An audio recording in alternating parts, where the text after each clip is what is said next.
ही कथा काल्पनिक नाही, ही आहे एका साध्या माणसाच्या आयुष्यात घडलेली स्वामी समर्थांची खरी अनुभूती।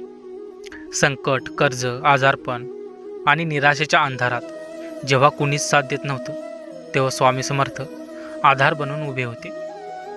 ही कथा ऐकताना तुम्हालाही वाटेल, स्वामी आपल्या जवळच आहेत, फक्त विश्वास हवा, श्रद्धा ठेवा, नामस्मरण करा। स्वामी कधीच आपल्या भक्तांना एकटं सोडत नाहीत। व्हिडिओ शेवटपर्यंत नक्की पहा, कारण शेवट तुमच्या मनाला स्पर्श करेल।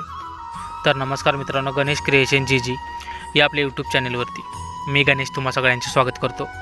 श्री स्वामी समर्थ कृपेने तुमच्या मनातील सगळ्या चांगल्या इच्छा लवकरच पूर्ण होत, अशी श्री स्वामींचरणी प्रार्थना करून आजच्या आपल्या व्हिडिओला सुरुवात करूयात। माझं नाव सांगण्यात काही अर्थ नाही, कारण ही कथा माझी नाही, ही कथा त्या प्रत्येकाची आहे जो संकटात असताना देवाला हाक मारतो आणि उत्तर मिळेल की नाही याची शंका मनात ठेवतो। मी लहानशा गावात राहणारा एक साधा माणूस, शेती, घर, संसार सगळं सुरळीत चाललेलं होतं। पण म्हणतात ना, संकट कधी दार ठोठावत नाहीत, ते थेट आत येतं। एकाच वर्षात सगळं कोसळलं, शेतीत नुकसान झालं, कर्ज वाढत गेलं, घरात आजारपण आलं, आई अंथरुणाला खेळली, औषधाचे खर्च, हॉस्पिटल आणि हातात मात्र 1 रुपयाही नाही। रात्री झोप येईना, डोळे मिटले की फक्त एकच प्रश्न, आता पुढे काय? देवावरती विश्वास होता, पण मनात रागही होता। देवा, मी तुझं सगळं केलं, मग माझ्यावरच हे का? एक दिवस संध्याकाळी आईची तब्येत खूप बिघडली। डॉक्टर म्हणाले, आता काही सांगता येत नाही। त्या रात्री मी पूर्णपणे तुटलो, घराच्या अंगणात बसून पहिल्यांदाच मोठ्याने रडलो आणि तोंडातून नकळत शब्द बाहेर पडले, स्वामी समर्थ, जर तू खरा असशील तर आज मला सोडू नकोस। त्या रात्री झोप लागली नाही। पहाटे कधीतरी डोळा लागला आणि तेव्हाच एक विचित्र स्वप्न पडलं। मी एका माळरानावर उभा होतो, समोर एक तेजस्वी पुरुष पांढऱ्या वस्त्रात नुसते डोळ्यांनीच मन वाचत होते। ते काहीच बोलले नाहीत, फक्त एवढंच म्हणाले, भिवू नकोस, मी आहे। माझ्या अंगावर अक्षरशः शहारे आली, घाम फुटला, दचकून जागा झालो, पण मनात एक वेगळाच शांतपणा होता।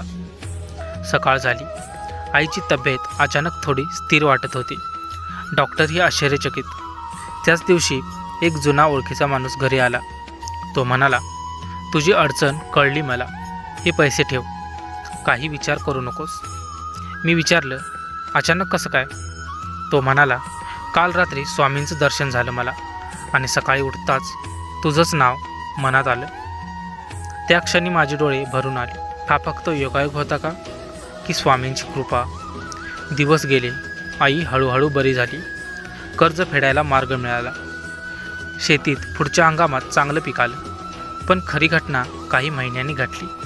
मी अक्कलकोटला गेलो होतो, स्वामी समर्थांच्या समाधीसमोर उभा होतो, डोळे मिटले आणि मनात एकच प्रश्न, स्वामी, तो स्वप्नातला तूच होतास ना? तेवढ्यात एक साधा दिसणारा महाराज माझ्या जवळ आले। त्यांनी खांद्यावर हात ठेवला आणि अगदी हळूच म्हणाले, उत्तर मिळालं का? मी थरथरलो, कारण हेच शब्द स्वप्नातही ऐकले होते। मी काही बोलू शकलो नाही। ते महाराज पुढे गेले आणि गर्दीत कुठेतरी नाहीसे झाले। आजही मला माहीत नाही ती कोण होते, पण एक गोष्ट मात्र नक्की, स्वामी समर्थ फक्त फोटोमध्ये नसतात, ते संकटात माणसाच्या आयुष्यात उतरतात। आजही अडचण आली की मी फक्त एवढंच म्हणतो, स्वामी, तू आहेस, मला अजून काही नको। विश्वास असेल तर स्वामी आहेत, आणि स्वामी असतील तर भीती कशाची? श्री स्वामी समर्थ। तर मित्रांनो, आजची स्टोरी तुम्हाला कशी वाटली ते कमेंटमध्ये नक्कीच सांगा। तुम्हाला जर हा व्हिडिओ आवडला असेल तर व्हिडिओला एक लाईक आणि चॅनलला सबस्क्राईब करायला विसरू नका। आणि तुमची खरंच जर स्वामी समर्थांवरती श्रद्धा असेल तर कमेंटमध्ये श्री स्वामी समर्थ लिहायला विसरू नका। भेटूया अशाच एका नवीन आणि माहितीपूर्ण व्हिडिओमध्ये। तोपर्यंत धन्यवाद।